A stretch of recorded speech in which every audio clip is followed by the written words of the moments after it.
तो हेलो दोस्तों, कैसे हैं आप लोग? उम्मीद करता हूँ बहुत अच्छे होंगे और अच्छी तरीके से आप लोग जो है तैयारी कर रहे होंगे। आज जो मैं ग्राफ और इक्वेशन है, जो मोशन चैप्टर चल रहा था, इससे पहले 3 वीडियो आप लोग देखे होंगे, उसमें सारे टॉपिक को मैंने कवर किया। आज जो है, आज के इस वीडियो में हम कवर करने वाले हैं ग्राफ और इक्वेशन। मोशन के क्या ग्राफ है, ग्राफ रिप्रेजेंटेशन ऑफ मोशन। ठीक है? तो जितने भी था टॉपिक वो मैंने कवर कर लिया और आज के वीडियो में जो है इस चैप्टर को मैं यहाँ पे आज खत्म करने वाला हूँ और इससे संबंधित जितने भी न्यूमेरिकल्स होगा वो सारे न्यूमेरिकल्स को सॉल्व करेंगे। ठीक है? तो इसका नोट्स है वीडियो के डिस्क्रिप्शन में दिया गया है, लिंक है टेलीग्राम का, वहाँ जाके आप लोग डाउनलोड कर लेंगे और अच्छी तरीके से आप लोग तैयारी करेंगे। बायोलॉजी भी स्टार्ट हो चुकी है और जो है आज से मैं केमिस्ट्री का भी जो है शुरू कर दूँगा, तो वो भी आप लोग ज़रूर देखिएगा। तो पहली बार चैनल पे आए हैं तो बिल्कुल जो है इसको सब्सक्राइब कर लीजिए और अपने दोस्तों के साथ भी इसको शेयर कीजिए। तो चलिए शुरुआत करते हैं आज के टॉपिक, जिसमें कि ग्राफिकल रिप्रेजेंट ऑफ मोशन, यानी कि किस तरह से मोशन में ग्राफिकल को हम यानी ग्राफ पे कैसे दर्शाएँगे, उसे स्लोप कैसे निकालेंगे, इसी सब के बारे में हम लोग जानेंगे। ठीक है? तो चलिए आज जो है चैप्टर ये बिल्कुल खत्म हो जाएगा। तो चलिए शुरुआत करते हैं आज का टॉपिक, जिसमें है ग्राफिक रिप्रेजेंट। यहाँ पे देखिए अब समझना है, जैसे यहाँ पे देख रहे हैं कि डिस्प्लेसमेंट है और ये टाइम भी है हुआ है। 1 मिनट रुकिए, मैं यहाँ पे चलिए यहाँ देखिए। एक ग्राफिक रिप्रेजेंट कैसे करना है? देखिए सबसे पहले यहाँ पे जो है ना ग्राफ से हमें ये पता करना है कि जैसे time distance graph, distance time graph है, वेलोसिटी टाइम ग्राफ है, उससे उसकी स्लोप को हिंदी में आप लोग जानते होंगे ढाल कहते हैं। तो क्या कहते हैं? ढाल। स्लोप को हिंदी में ढाल कहते हैं। ढाल। ठीक है? ये निकालने के लिए सीखना है और इसी ढाल की सहायता से हमें एरिया निकालना है, जिसमें डिस्टेंस कहेगा डिस्टेंस निकालना है। ठीक है? तो थोड़ा-सा हम यहाँ पे जान लेते हैं ढाल निकालने के लिए क्या किया जाता है। जैसे यहाँ निकालना है, हमें स्लोप निकालना है। तो स्लोप निकालने के लिए, जिसको इंग्लिश में एसएलओपी स्लोप कहते हैं, हिंदी में ढाल। ढाल क्या होता है? ये ढाल जो होता है रिप्रेजेंट करने के लिए हम क्या करते हैं, y2 माइनस y1 बटे x2 माइनस x1।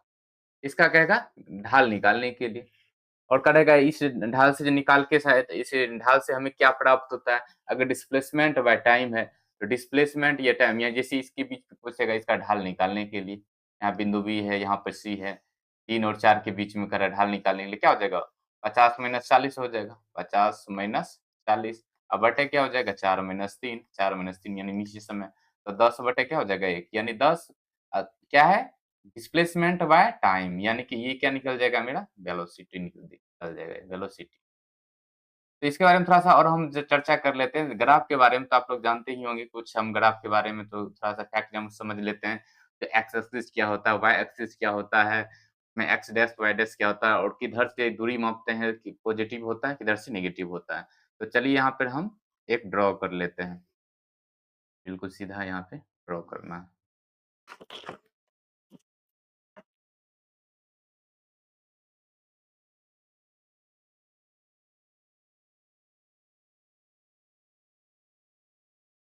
ये इस टाइप का अपना ग्राफ होता है, जिसमें कि ये जो होता है इसको एक्स एक्सिस कहते हैं, इसको वाई एक्सिस कहते हैं, इसको हम कहते हैं वाई डैश एक्सिस और इसको हम कहते हैं एक्स डैश। और इस बीच को एक दूसरे को जहाँ पे काटता है इसको हम क्या करते हैं?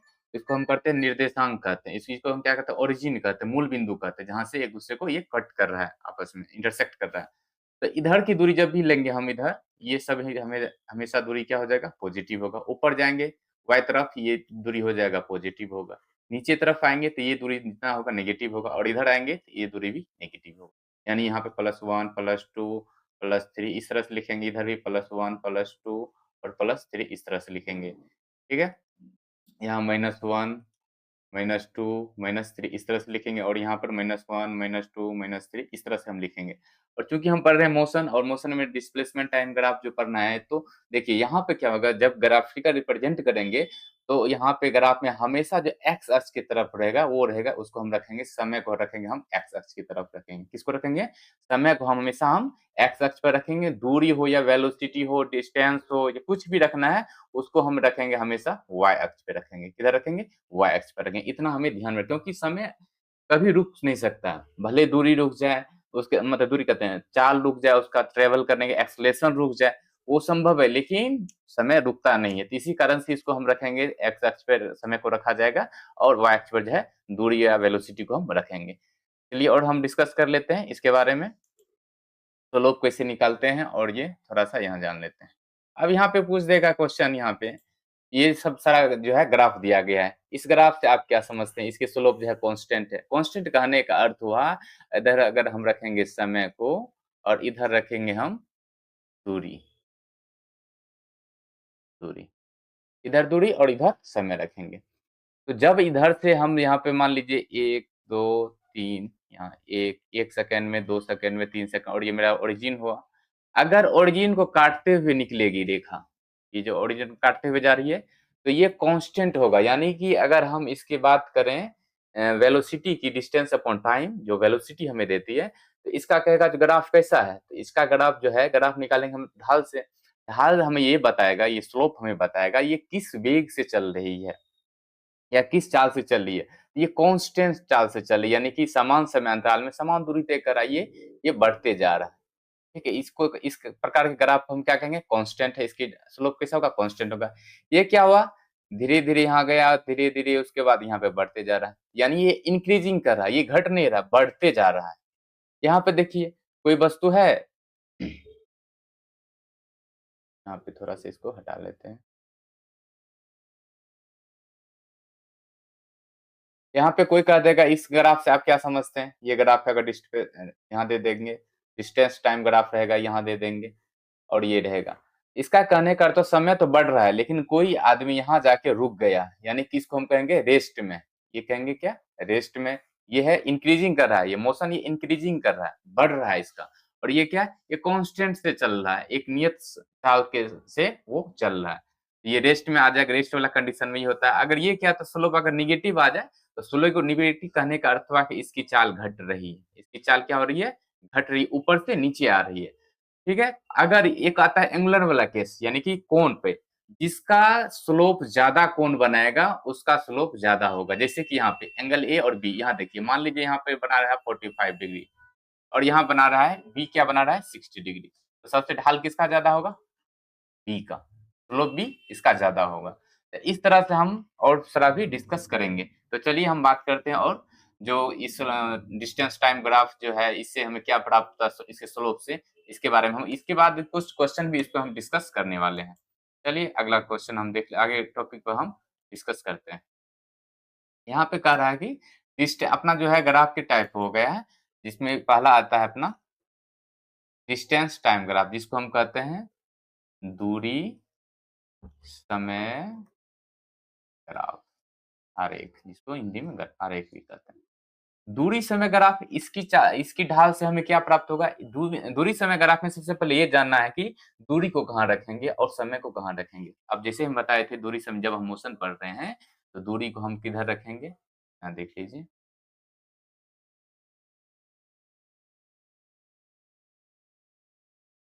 तो समय को रखेंगे हमेशा एक्स अक्ष पे और दूरी को किधर रखेंगे? वाई अक्ष पर रखेंगे हम दूरी को। दूरी को रखेंगे हम वाई अक्ष पे। तो डिस्टेंस टाइम ग्राफ में दूरी को हम रखेंगे वाई अक्ष पे और समय को रखेंगे एक्स अक्ष पे। और दोनों के बीच में हम क्या निकालेंगे? मान लीजिए कोई वस्तु है, उसका ग्राफ यहाँ निकालना है। इसको ये हो गया अपना ओरिजिन 1, 2, 3, 4, 5 मान लेते हैं यहाँ पे। तो हम इरेज़ कर देते हैं समय। हो गया अपना समय, सेकंड में। 1, 2, 3, 4, 5 ठीक? ऊपर हम दूरी ले लेते हैं 1, 2 इस टाइप से हम बना लिए। डिस्टेंस टाइम से ग्राफ से अगर कह देगा कोई वस्तु है 1 मिनट में 1 किलोमीटर ये यानी कि एक ये इधर हम मिनट में सेकंड 1 सेकंड में 1 मीटर दूरी तय कर दिया। इसका क्या हो जाएगा रिप्रेजेंटेशन यहाँ वो 1 के ऊपर और 1 के सामने यहाँ पे हो जाएगा। 2 सेकंड में 2 मीटर दूरी तय कर लिया तो इसका यहाँ निर्देशांक ये हो जाएगा। 3 सेकंड में 3 मीटर दूरी तय कर लिया यहाँ हो गया। अब करेगा इसका ग्राफ निकालने के लिए तो ग्राफ निकालने पर ये हमें पता चलेगा जो वस्तु किस अवस्था में चल रहा है। यानी कि वो एक समान चाल से चल रहा है या नहीं चल रहा है। या कहीं रुक गया है, तो हम क्या करेंगे पहले इसको ग्राफ में रिप्रेजेंट कर देंगे, रिप्रेजेंट करने के बाद हम उसका स्लोप निकालेंगे। अगर स्लोप आ जाएगा पॉजिटिव या स्लोप अगर जिस तरह से स्लोप हमें पता चलेगा यहाँ ग्राफ खींचिए। यहाँ ग्राफ खींचने के बाद हमें लग रहा है बिल्कुल यहाँ सीधा जाते हुए प्रतीत हो रहा है। यानी कि ओरिजिन को छेद करते हुए यानी ओरिजिन को काटते हुए ये ऊपर जा रहा है। यानी इस तरह से हम अगर इसका हम स्लोप निकालेंगे इसका स्लोप निकालेंगे तो मान लीजिए कह देगा कि 2 सेकंड तक जो है या 3 सेकंड तक, 2 से 3 सेकंड तक जो है इसकी चाल ये इसका जो है स्लोप निकालने के लिए करेगा। तो कैसे निकालेंगे यहाँ पे? स्लोप निकालने क्या हो जाएगा स्लोप? यहाँ स्लोप बराबर क्या हो जाएगा? y2 माइनस y1 बटे x2 माइनस x1। ठीक है? तो y2 कितना है यहाँ पे? अगर 3 सेकंड की बात करें यहाँ पे 3 लेंगे। 3 माइनस 2 बटे 3 माइनस 2 यानी कि 1 बटे 1 आ गया। ये और देखिए ये क्या ऊपर में हम लिए दूरी और नीचे में समय। दूरी बटे समय यही हमें मुझे क्या देगा? चाल देगा। ये क्या देगा? चाल यानी कि मीटर पर सेकंड। तो यानी कहने का डिस्टेंस टाइम ग्राफ से हमें याद रखना है, क्या प्राप्त होती है? डिस्टेंस टाइम ग्राफ से हमें चाल प्राप्त होती है। इससे क्या हम प्राप्त होती है? चाल प्राप्त होती है। चाल या जिसको हम कहते हैं वेग, चाल वेग दोनों अगर डिस्प्लेसमेंट होगा तो वेग होगा यहाँ पे। डिस्टेंस टाइम ग्राफ से हमें चाल प्राप्त होती है। इतना हमें याद रखना है, प्राप्त होती है। और ये कैसी चाल है? ये है नियत चाल से ये चल रही है, यानी बढ़ते जा रहा है एक जो ओरिजिन को छेद करते हुए निकलते जा रहा है। तो इसको हम कहेंगे distance time graph. Distance time graph में सबसे पहले करना है क्या? समय को हमेशा रखेंगे एक्स अक्ष पे और जो दूरी को रखेंगे उसको वाई अक्ष पर लेकर। अगर हम इसका स्लोप निकालेंगे तो स्लोप निकालने के बाद हमें पता चलेगा इससे क्या निकल रहा है, इससे हमें चाल प्राप्त होगा। तो क्वेश्चन यहाँ पे बोर्ड में इस तरह से पूछता है कि डिस्टेंस टाइम ग्राफ में इस ढाल से हमें क्या प्राप्त होती है? तो क्या प्राप्त होती है? हमें चाल प्राप्त होती है। इतना चीज हमें याद रखना है। चलिए दूसरा डिस्टेंस ये जो है ग्राफ लेते हैं हम। यहाँ देखें, अब आता है वेलोसिटी टाइम ग्राफ, जिसको हम कहते हैं वेलोसिटी टाइम ग्राफ यानी कि वेग समय ग्राफ। वेग समय ग्राफ इसकी ढाल से हमें क्या प्राप्त होगी? वेग समय ग्राफ यानी कहने का अर्थ हुआ इसमें सबसे पहले वेग समय ग्राफ में ये हमें जानना है कि इधर जो है एक्स अक्ष और ये वाई। वेग समय ग्राफ में क्या करेंगे? एक्स अक्ष पर भी हमें समय ही रखेंगे और वाई अक्ष पर हम क्या रखेंगे? वेग रखेंगे। क्या रखेंगे? वेग। यानी कि कोई वस्तु है, यहाँ पे ये हो गया मेरा ओरिजिन। 1 सेकंड में तो 1 मीटर पर सेकंड की जो है चाल वो बढ़ रहा है।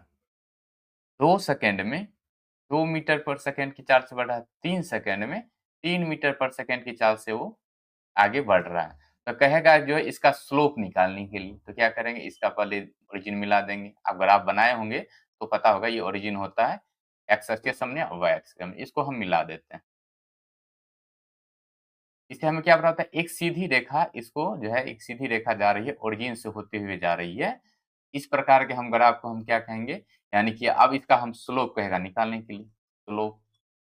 तो स्लोप क्या हो जाएगा? यहाँ पे वेग है, अब बटे क्या हो जाएगा? नीचे में क्या है? समय है। ये क्या चल रहा है? ऊपर में तो चल रहा है वेग ही चल रहा है ना, और नीचे में क्या चल रहा है? समय। वेग बटे समय हमें क्या देती है? त्वरण देती है। क्या देती है? त्वरण।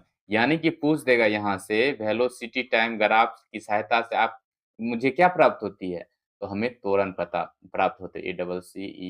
ACCELERATION एक्सेलरेशन, यानी कि हमें त्वरण प्राप्त होती है।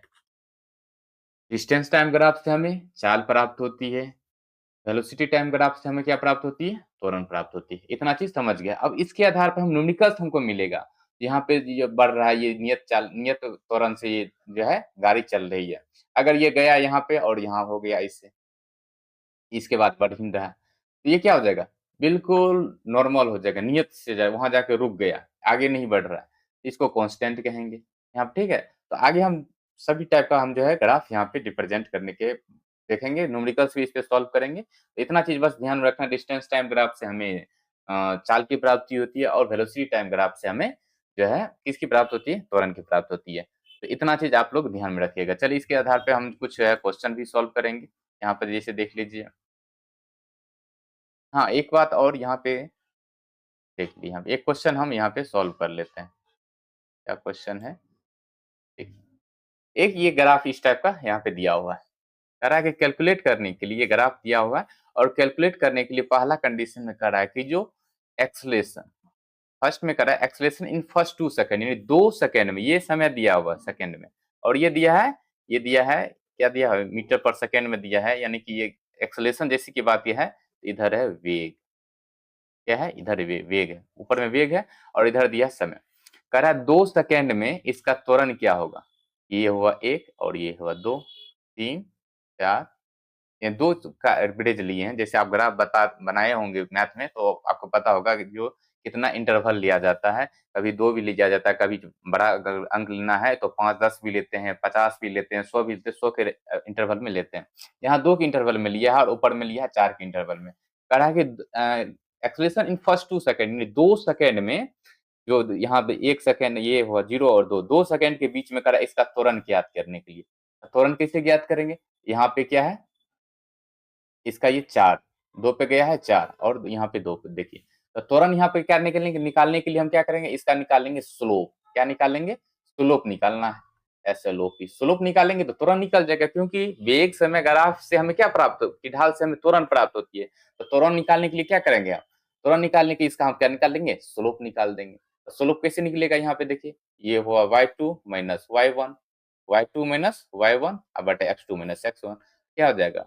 y2 माइनस y1 बटे x2 माइनस x1। क्या है? y2 कितना है? 4 माइनस 0 बटे कितना हो जाएगा? 2 माइनस 0, यानी कि 4 बटे 2 कट जाएगा, क्या बचेगा? 2 मीटर पर सेकेंड स्क्वायर हो जाएगा। इसका त्वरण निकल गया, क्योंकि त्वरण बराबर क्या हो जाएगा? यहाँ पे त्वरण निकलेगा स्लोप से। तो स्लोप अगर निकाल लेंगे हम 2 सेकंड पर फर्स्ट 2 सेकंड में जितना स्लोप निकलेगा वही उसका क्या निकल जाएगा? त्वरण निकल जाएगा। इतना चीज इसी टाइप का क्वेश्चन आपको पूछा जाएगा न्यूमेरिकल जब सॉल्व करेंगे, तो इसी टाइप का क्वेश्चन पूछेगा। चलिए पहला हो गया, तो पहला समझने में कोई दिक्कत नहीं होगा। दूसरा आपका acceleration in last 2 second, last 2 second में, ये वाला देखिए, ये वाला पॉइंट लास्ट 2 सेकंड में कह रहा है कि यहाँ पे निकालने के लिए इसका त्वरण क्या होगा? लास्ट 2 सेकंड में कहाँ जा रहा है? नीचे आ रहा है। यहाँ देखिए नीचे आ रहा है और -4 हो जाएगा। तो लास्ट 2 सेकंड में त्वरण क्या हो जाएगा?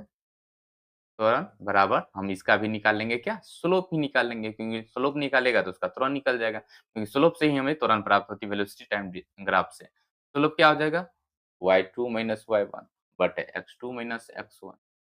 y2 क्या हो जाएगा? यहाँ पे नीचे चलिए, कितना होगा? 4, तो -4 बट माइनस 0 बटे x2 माइनस x1। x2 कितना है? 8 माइनस 6। यहाँ देखिए 4 में से -4 माइनस 0, तो यानी -4 बटे 2 कट जाएगा, तो -2 मीटर पर सेकंड। ये लिखना ज़रूरी है, इसका यूनिट होता है त्वरण का। अब -2 देखिए यहाँ पे हो गया ना, -2 क्यों लगा? इसका कहने का अर्थ हुआ जो त्वरण जो है वो ऋणात्मक हो गया। त्वरण कैसे होगा? ऋणात्मक। ऋणात्मक त्वरण को हम क्या कहते हैं? मंदन कहते हैं। तो यानी कि यहाँ पे बिल्कुल त्वरण घट गया, नीचे चला गया, ब्रेक लगा दिया होगा, इसी कारण से ये क्या हो गया? नीचे आ गया ग्राफ इसका। तो इसलिए इसको हम क्या कहेंगे? इसका आंसर ये निकल जाएगा। पहला और दूसरा समझ गए। अब चलिए तीसरा पे क्वेश्चन बनाते हैं। तीसरा नंबर का यहाँ देखें। थर्ड में, थर्ड में कह रहा है distance covered in 6 second. 6 second में, यानी यहाँ से यहाँ तक में 6 सेकंड लगा। 6 सेकंड में इन्होंने कितना डिस्टेंस ट्रेवल किया? तो देखिए जब भी डिस्टेंस ट्रेवल निकालना है, डिस्टेंस निकालना है, तो एक बात ध्यान में रखना, तो उसका जो एरिया होगा उसका हम एरिया निकाल लेंगे, तो उससे हमें डिस्टेंस निकल जाएगा। अब कह रहा है 0 से 6 सेकंड के बीच में, तो क्या बन रहा है? ये वाला एरिया देख लीजिए। इस सब का हम एरिया निकालते जाएँगे। एरिया निकाल लेंगे और एरिया निकाल लेंगे, यहाँ पे देखिए एक एरिया निकाल लेंगे। तो एरिया आप निकालने के लिए यहाँ पे देखिए, ये क्या बन रहा है? एक ट्रायंगल बन रहा है। यहाँ क्या बन रहा है? एक रेक्टेंगल बन रहा है और यहाँ क्या बन रहा है? फिर एक ट्रायंगल बन रहा है। तो हम डिस्टेंस कवर निकालना है कहाँ से? 0 से 6 सेकंड के बीच में। तो ये कितना आ रहा है? एरिया इस पूरे के एरिया निकालना है। ये पूरा एरिया निकालना है, यहाँ पे पूरा एरिया निकालना है। एरिया निकालने के लिए क्या हो जाएगा? यहाँ पे डिस्टेंस, डिस्टेंस बराबर क्या हो जाएगा? यानी दूरी। डिस्टेंस बराबर क्या हो जाएगा? एरिया ऑफ, यानी कि यहाँ पे हिंदी में लिख देते हैं, त्रिभुज, इसका त्रिभुज। फर्स्ट त्रिभुज यानी प्रथम त्रिभुज का क्षेत्रफल, प्रथम त्रिभुज का क्षेत्रफल प्लस आयत का क्षेत्रफल, बीच में आयत भी है, आयत का क्षेत्रफल प्लस अंतिम त्रिभुज का क्षेत्रफल। यहाँ देख रहे हैं? तो प्रथम त्रिभुज का क्षेत्रफल निकालने के लिए क्या करेंगे? 1/2 इंटू बेस इंटू हाइट होता है।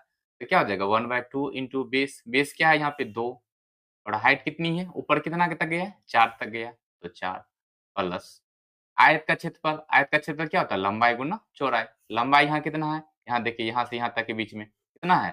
2 होगा, क्योंकि 2 हो गया ऊपर में, और चौड़ाई कितना होगा? 4, तो 4 हो जाएगा प्लस आयत का क्षेत्रफल हो गया, अंतिम त्रिभुज का क्षेत्र 1/2 इंटू आधार इंटू ऊंचाई। आधार कितना है? यहाँ पर भी आधार भी 2 है और ऊंचाई 4 है। यहाँ देखिए अब क्या करना है, कटेगा, ये भी कट जाएगा और ये भी कट जाएगा। अब यहाँ क्या बचेगा? 4 प्लस 4 दूना 8 प्लस 4 कितना हो जाएगा? 4 4 8 8 16 16 मीटर इसका आंसर हो जाएगा इसका, यानी कि 0 से 6 सेकंड के बीच में अगर कहेगा दूरी निकालने के लिए तो 16 मीटर हो जाएगा। अगर कह देगा यहाँ पे 16 और नहीं 0 से 2 ये मीटर के बीच में दूरी निकालने के लिए क्या करना था? इसका क्षेत्रफल हम निकाल लेंगे। यहाँ तो यहाँ क्या हो जाएगा 1/2 इंटू 1/2 इंटू 2 इंटू 4 यहाँ हो जाएगा 4 हो जाएगा इसका मीटर। यहाँ से यहाँ के बीच की दूरी क्या हो जाएगा? 4 मीटर दूरी तय किया वो। यहाँ कर देगा 0 से 4 निकालेंगे तो इसका क्षेत्रफल निकालेंगे और इसका क्षेत्रफल, दोनों का क्षेत्रफल निकाल के दोनों का ऐड कर देंगे, तब जाके मुझे यहाँ इसका डिस्टेंस निकल जाएगा। तो जितना तक का कहेगा तो उसके अंदर में जितना एरिया आ रहा है उस एरिया का हम क्या निकाल, उसका जो है जितना घिरा हुआ क्षेत्र है उसी का हम क्या निकालेंगे? उसका क्षेत्रफल निकाल देंगे। तो वो क्षेत्रफल उससे हम बस हमें क्या प्राप्त हो जाएगा? उसकी दूरी हमें प्राप्त हो जाएगा। चलिए चौथा नंबर का क्वेश्चन यहाँ पे हम देख लेते हैं।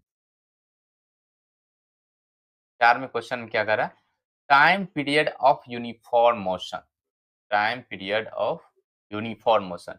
कहाँ पे यूनिफॉर्म मोशन पे चल रहा है? बिल्कुल यहाँ पे देखिए यूनिफॉर्म मोशन चल रहा है यहाँ पे। तो टाइम पीरियड यूनिफॉर्म मोशन यानी कहाँ पे चल रहा है? 0 से 2 से 4 के बीच में। यहाँ देखिए, कहाँ पे? यहाँ पे है ना बिल्कुल स्ट्रेट। यहाँ तो बढ़ा, यहाँ तो बढ़ रहा था, फिर यहाँ से यहाँ जाके रुक गया, फिर यहाँ पे घटना शुरू हो गया। यूनिफॉर्म कहाँ पे है? यहाँ पे है। यहाँ पे ये वाला पॉइंट जो है 2 से 4, तो टाइम पीरियड क्या हो जाएगा? टाइम पीरियड हो जाएगा 4 से 2 से 4 सेकंड 4 सेकंड के बीच में। यही हो जाएगा, इसका आंसर हो जाएगा। यहाँ तक समझने में कोई दिक्कत नहीं होना चाहिए।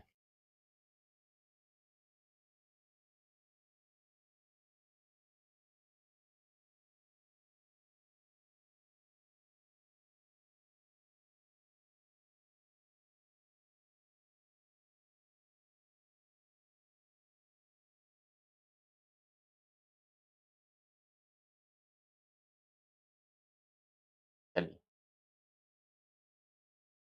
तो इतना चीज़ समझ गए। चलिए अगला हम देख लेते हैं, कुछ इक्वेशन है, समीकरण का कुछ जो है इसमें इक्वेशन है। प्रथम समीकरण जो है ये क्या होता है, इसको सॉल्व करना है, इसको प्रूव भी करना है। तो इस सबको भी हम लोग देखेंगे यहाँ पे बारी-बारी से।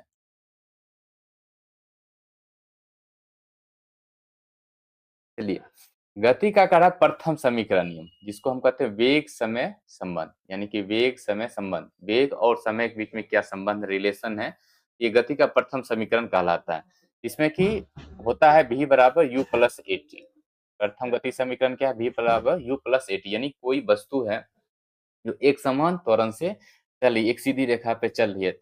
उस वस्तु की गति को समझाने के लिए हमें 3 गति का नियम है। पहला जो v बराबर u प्लस ए टी है। अब समझ लेते हैं यहाँ पे v बराबर u प्लस ए टी, इसको जो है प्रूफ कैसे करें? क्योंकि हम जानते हैं किसी वस्तु का प्रारंभिक वेग क्या होगा? इनिशियल वेलोसिटी, यानी कि u।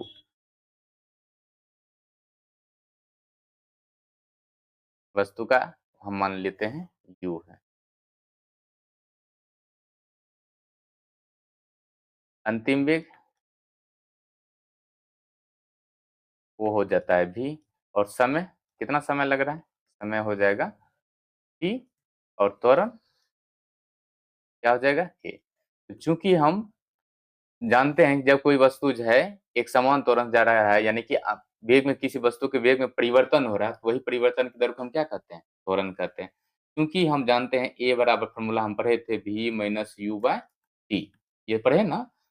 a बराबर v minus u by t होता है, तो यहाँ से कोना कोनी क्या करना है? गुना कर देना। यहाँ से निकाल देना मुझे v, तो यहाँ पे क्या करना है? इसको कोना इससे जो है क्रॉस मल्टीप्लाई करना है। तो v माइनस यू बराबर क्या हो जाएगा? a इंटू टी हो जाएगा। इतना चीज समझ में आया ये?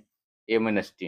यहाँ देखिए, फिर यहाँ से v रहने दीजिए, u को उधर भेज दिए, माइनस इधर है, उधर जाने के बाद क्या हो जाएगा? प्लस हो जाएगा। तो u प्लस ए टी, यही तो सॉल्व करना था, हो गया, प्रूव्ड हो गया। प्रारंभिक वेग है अपना u, अंतिम वेग है v, समय है t, त्वरण हो गया a। तो हम चूंकि जानते हैं a बराबर v माइनस यू, यानी वेग में परिवर्तन की दर को हम क्या कहते हैं? त्वरण कहते हैं। ये हम फार्मूला से पढ़े हुए हैं, त्वरण की परिभाषा से, तो उसी के आधार पर यहाँ पर रख दिए, तो यहाँ से कोना-कोनी गुणन किए, तो क्या बन जाएगा, v बराबर यहाँ निकाल दिए u प्लस at, समझ गए। जहाँ तक इतना चीज समझने में कोई दिक्कत नहीं होगा। पहला समीकरण ये अपना हो गया पहला समीकरण गति का। इसी आधार पे क्वेश्चन आपसे पूछा। इसके बाद हम चलते हैं गति का दूसरा समीकरण जो है उसके बारे में हम लोग इसको प्रूव करने के लिए कोशिश करते हैं। तो पहला दूसरा समीकरण अपना क्या है, s बराबर जो होता है यहाँ पे आ गया, ये वाला देखिए।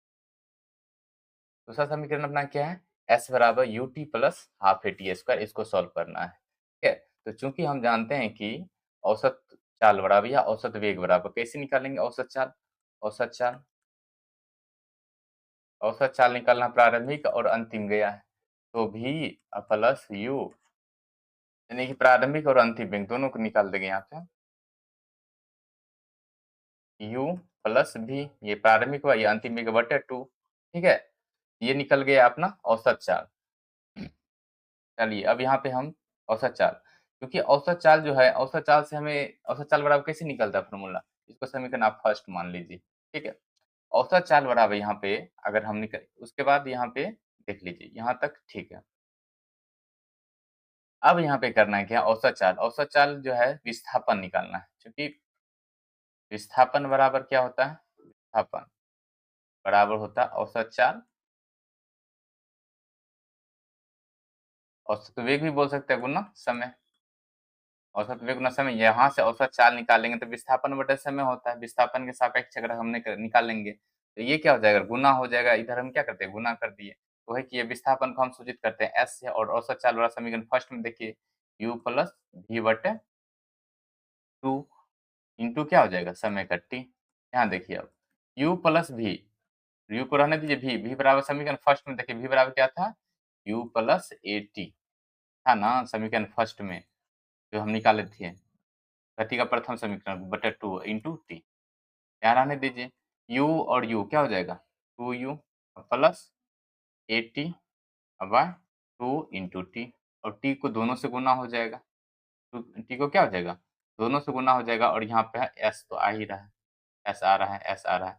यहाँ देखिए अब s को 2 से गुना कर दीजिए, यहाँ पे s को 2 से गुना, 2 से काहे गुना करेंगे, इसको अलग अलग कर देना है। s बराबर 2u बटे 2 plus 2u plus into T से गुना हो जाएगा 80 इंटू 80, 80 स्क्वायर बाय 2। ठीक है, अब ये 2 2 जा कैंसिल हो जाएगा, यहाँ से कोना से गुना, कोना कुनी गुना कर देना है, या ऐसे ही रहने दीजिए। s बराबर क्या हो जाएगा, ut प्लस हाफ at। इस तरह से अपना जो है इसको भी हम प्रूफ कर लिए, प्रूव्ड। इस तरह से आप समझ गए गति के दूसरा समीकरण। इस पे जो है आपको बहुत सारा न्यूमेरिकल्स देखने को मिलेगा। दूसरा समीकरण क्या है गति का, जो कि स्थिति समय ग्राफ से है, क्योंकि स्थिति समय संबंध है, इसकी मतलब पोजीशन से लेना है इसका। क्या हो जाएगा, s बराबर ut plus half at square, ये गति का दूसरा समीकरण है। एक गति का तीसरा समीकरण है, उसको भी हम चर्चा कर लेते हैं, जिसका है इसी प्रकार से हम गति का तीसरा गति नियम जो है इसको भी हम लोग सॉल्व कर देते हैं। या तो इसको हम ऐसे बोल सकते हैं, या इसको हम ऐसे लिख सकते हैं, वी स्क्वायर बराबर यू स्क्वायर प्लस 2as, इसको ऐसे भी हम लिख सकते हैं। ठीक है, क्योंकि यू स्क्वायर को माइनस है उधर भेज देंगे तो प्लस हो जाएगा। इसको हम कैसे सॉल्व करेंगे, चूंकि हम जानते हैं, क्या जानेंगे, हम जानते हैं, आप पढ़े होंगे त्वरण बराबर क्या होता है, हम जानते हैं कि ए बराबर क्या होता है, v minus u by T.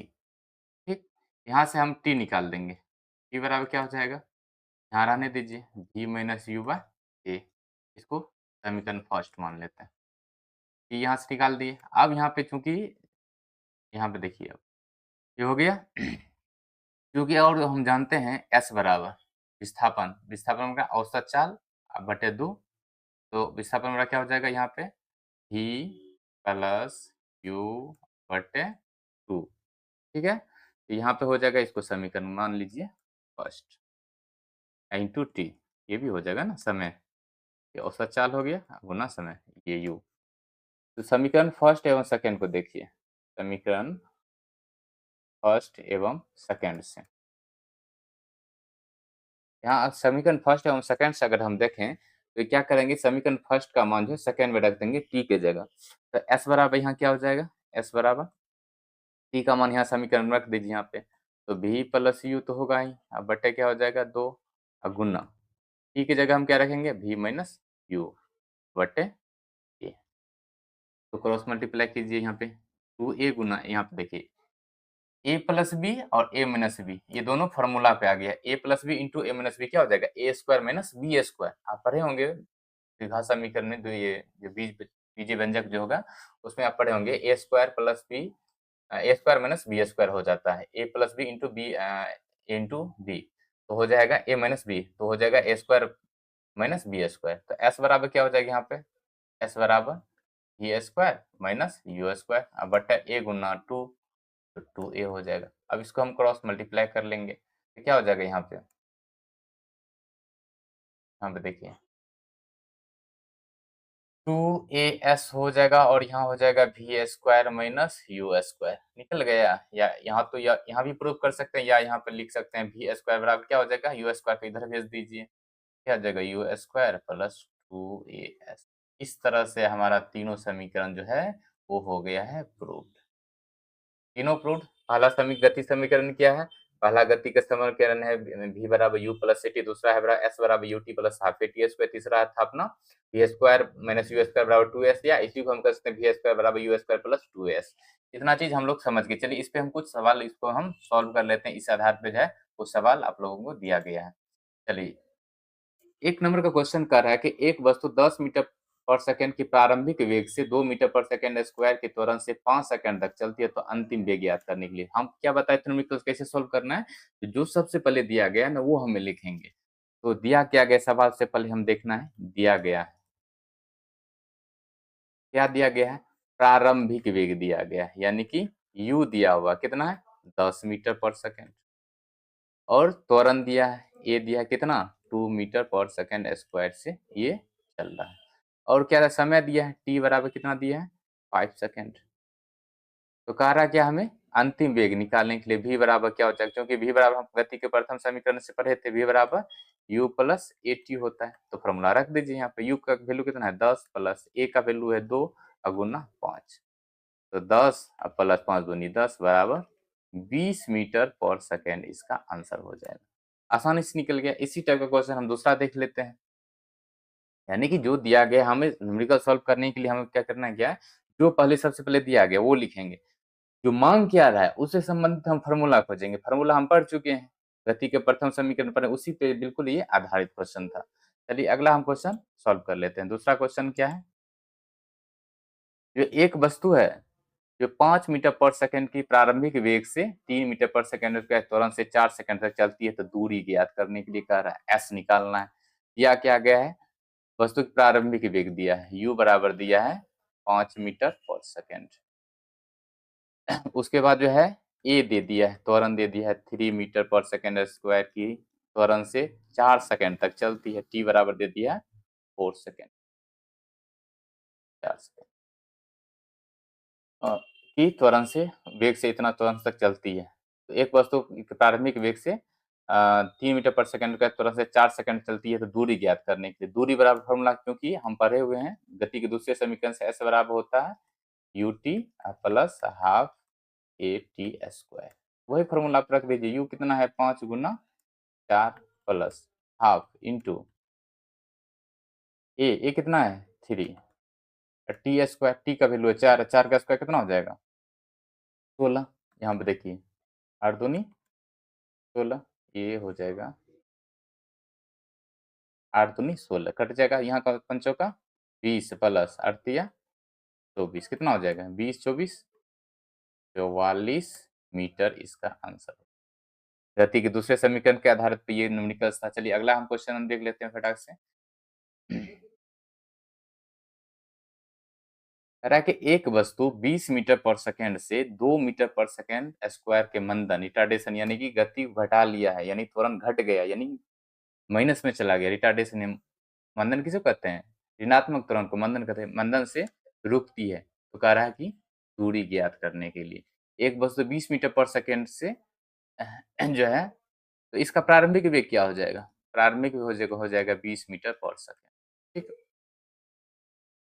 तो समय उस त्वरण क्या दिया गया है, त्वरण दिया है 2 मीटर पर सेकंड स्क्वायर के मंदन का रहा है, तो -2 मीटर पर सेकंड स्क्वायर लगाएंगे। क्या लगाएंगे, -2 स्क्वायर, यहाँ क्योंकि मंदन का उपयोग यहाँ पर कर रहा है।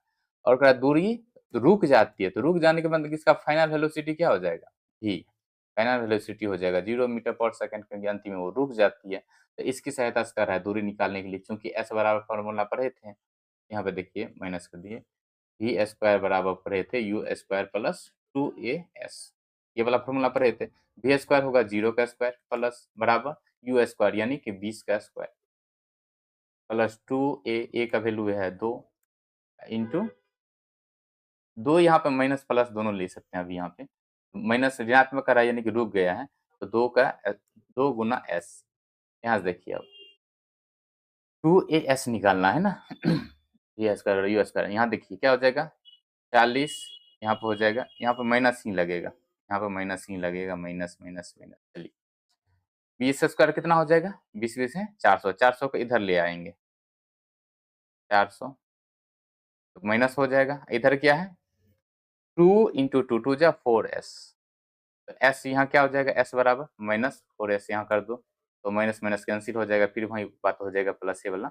यहाँ s बराबर क्या हो जाएगा 400/4, यानी क्या 100 मीटर, 100 मीटर आंसर हो जाएगा इसका। इतना चीज समझ में आ गया।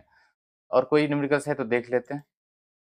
हाँ, अब कोई न्यूमेरिकल्स नहीं है, ये अपना खत्म हो गया। गति के पहला, दूसरा समीकरण, तीसरा समीकरण, इस तरह से हम लोग आसानी से पढ़ लिए। अब चलिए हम पढ़ते हैं यूनिफॉर्म, तो एक टॉपिक छूट गया था अपना, यूनिफॉर्म सर्कुलर मोशन। इसके बारे में थोड़ा सा हम चर्चा कर लेते हैं। यूनिफॉर्म सर्कुलर मोशन कहने का अर्थ है कि कोई जो वस्तु है, कोई अगर वो सर्किल वाला पाथ पे चल रहा है, सर्किल वाला, ये वाला देख रहे हैं सर्किल वाला पाथ, सर्किल वाला पाथ चल रहा है, तो इसका क्या होता है, वेलोसिटी तो समान होती है। वेलोसिटी क्या होता है, समान चाल जो होती है वो कांस्टेंट होती है, लेकिन उसका वेग बदलते रहता है। वेग इसलिए बदलता है क्योंकि यहाँ देखिए इसका दिशा बदल रहा है। क्या बदल रहा है, इसका दिशा, इधर घुमा इधर हो गया। जैसे किसी चीज को हम घुमाते हैं, ऐसे एक मतलब जो है पत्थर बांध लिए एक टुकड़ा, उसको घुमा रहे हैं, तो जहां पर हम छोड़ देंगे उसी तरफ वो भाग जाएगा। ऐसे घुमा रहे घुमा रहे घुमा रहे हैं, तो ऐसे घुमाए तो इसका वेग इधर हो गया, ऐसे घुमाए तो इसका वेग उधर हो गया। जहाँ पे देख, जैसे यहाँ पे देख लीजिए, यहाँ पे ऊपर चला गया इसका वेग। अगर यहाँ पर हम किसी चीज को छोड़ देंगे तो इधर भाग जाएगा वो, यहाँ पर किसी चीज को छोड़ देंगे तो इधर भाग जाएगा, यहाँ पर छोड़ देंगे तो इधर भाग जाएगा, और यहाँ पर छोड़ देंगे तो इधर भाग जाएगा।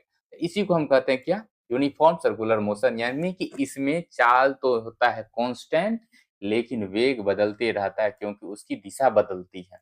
और यहाँ पे पूछ देगा यूनिफॉर्म सर्कुलर मोशन में एक्सेलरेशन किधर होता है, तो उसके सेंटर तरफ होता है, जिसको हम कहते हैं सेंट्रीपेटल फोर्स, यहाँ जो कहते हैं यहाँ पे सेंटर की तरफ होता है एक्सेलरेशन। देख लें आप, एक्सेलरेशन जब भी होगा इसके सेंटर की तरफ हो जाएगा। और इससे संबंधित यहाँ पे देखिए एक एग्जांपल में दिया है, एक लड़का जो है पत्थर से बांध लिया है रस्सी को और उसको घुमा रहा है, तो जैसे जैसे इधर आएगा तो इसका दिशा हो जाएगा इधर हो जाएगा, ऐसे आ जाएगा इसका दिशा इधर हो जाएगा, ऐसे आएगा इसका दिशा इधर हो जाएगा, और ऐसे आएगा इसका दिशा, जहाँ ये छोड़ेगा उस दिशा में वो जो है रस्सी चल जाएगा।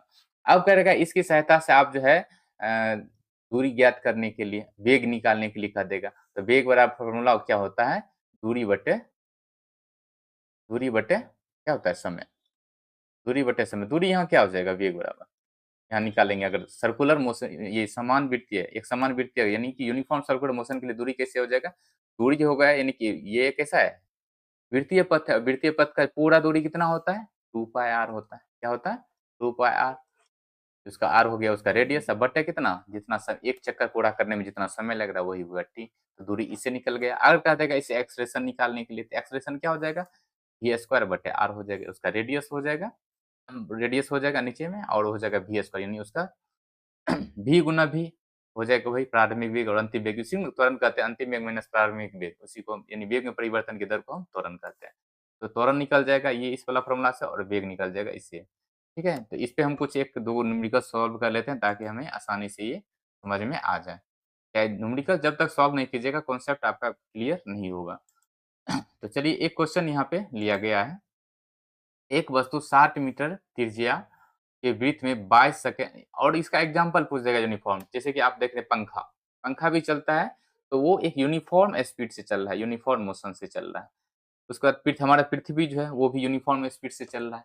ये सब उसका कुछ एग्जाम्पल हो गए। चलिए यहाँ पे देखते हैं, क्वेश्चन को देख लेते हैं। एक वस्तु 7 मीटर त्रिज्या के वृत्त में 22 सेकंड में एक चक्कर लगाती है। कितने सेकंड में? 22 सेकंड। तो टी बराबर हो गया 22 सेकंड। यहाँ पर जो दिया गया वो लिख लेते हैं। और आर रेडियस कितना दिया है? 7 मीटर दिया हुआ है। और कह रहा है इसका वेग निकालने के लिए, क्योंकि हम पढ़े हैं फॉर्मूला। वेग निकालने के लिए अगर वृत्तीय पथ पे है तो क्या हो जाएगा? 2 पाई आर बटे टी। 2 पाई आर, पाई का वैल्यू कितना होता है? 22 बटे 7 गुना आर का वैल्यू कितना है? 7। अब बटे कितना हो जाएगा? 22। यहाँ देखिए 7 7 से कट, यहाँ कैंसिल हो जाएगी, यहाँ बचेगा क्या? और 22 22 से यहाँ कैंसिल हो जाएगी, यहाँ बचेगा क्या? 2 मीटर पर सेकंड इसका आंसर। क्या चीज समझ गए? तो इस तरह से हम ये सॉल्व कर सकते हैं। चलिए अगला क्वेश्चन हम देख लेते हैं। इस आधार पर अगर कोई क्वेश्चन और है 5 सेकंड में, ये क्वेश्चन यहाँ पे देख, क्या है कि एक वस्तु 8 मीटर त्रिज्या के वृत्त में 16 मीटर पर सेकंड की वेग से घूम रही है। तो कह रहा है त्वरण ज्ञात करने के लिए। त्वरण ज्ञात करने के लिए यहाँ पे कह रहा है ए निकालने के लिए, ए बराबर व्हाट, और एक चक्कर का समय यानी टी निकालना है पहले के बाद। तो पहले दिया क्या है वो लिखना है। वस्तु इतना मीटर की त्रिज्या दिया गया, यानी आर दिया हुआ कितना है? 8 मीटर की त्रिज्या है। वृत्त में इतना वेग से चल रही है, यानी कि वी दे दिया। वी कितना दिया है? 16 मीटर पर सेकंड दे दिया है। तो इससे त्वरण और क्या करा, ये निकालने के लिए टाइम पीरियड, एक चक्कर कितना समय में लगाएगा। तो चूंकि हम पढ़ चुके हैं अभी वेग बराबर, जब वृत्तीय पथ हो तो क्या देता है? 2 पाई आर बटे टी, यही पर है ना। और वेग का मान यहाँ पे दिया है 16 बराबर हो जाएगा 2 पाई आर यानी 22 बटे 7 गुना आर का वैल्यू है 8। ठीक, अब बटे टी। टी को कोना को यहाँ से गुना कर दीजिए। यहाँ पे टी को यहाँ पे ले आएंगे तो यहाँ 16 आ जाएगा। नीचे में 2 गुना 22 बटे गुना 8 बटे 7, नीचे में तो 7 को यहाँ कर दीजिए और 16 को यहाँ रख दीजिए। 8 दूनी 16, 2 दूनी, और ये 2 2 कट जाएगा, यहाँ हो जाएगा 22 बटे 7। ये हो जाएगा सेकेंड। ये निकल गया। एक चक्कर कितना समय में पूरा करा वो। अब यहाँ से त्वरण निकालना है। पहले ये हो गया, ये दूसरा नंबर का बना दिए हैं। और पहला हम कह रहा है जो त्वरण ज्ञात करने की, क्योंकि ए बराबर फॉर्मूला क्या बताए थे अभी जस्ट यहाँ पे देखिए, वी स्क्वायर बटे, यहाँ देखिए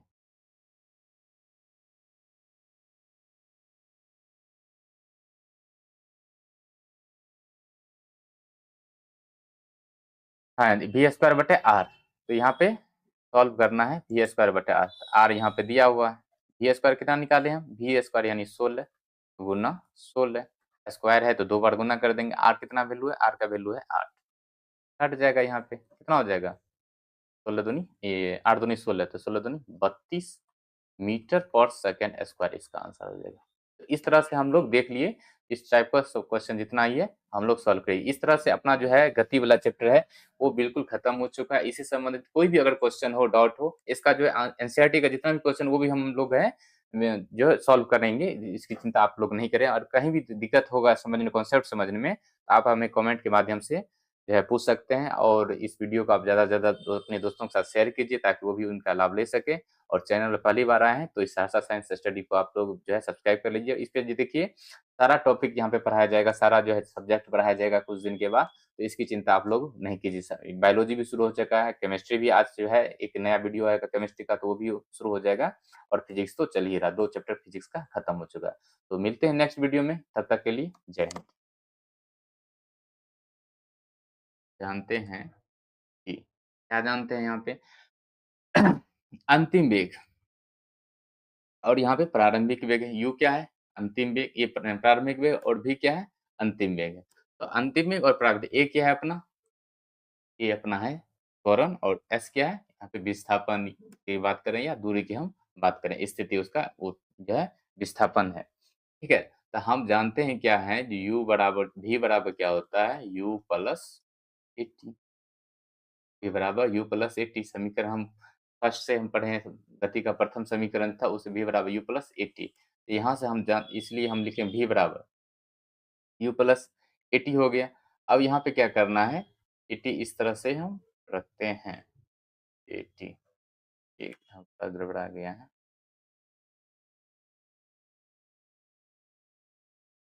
और कर रहा है क्या? 1 मिनट में ठीक हो गया।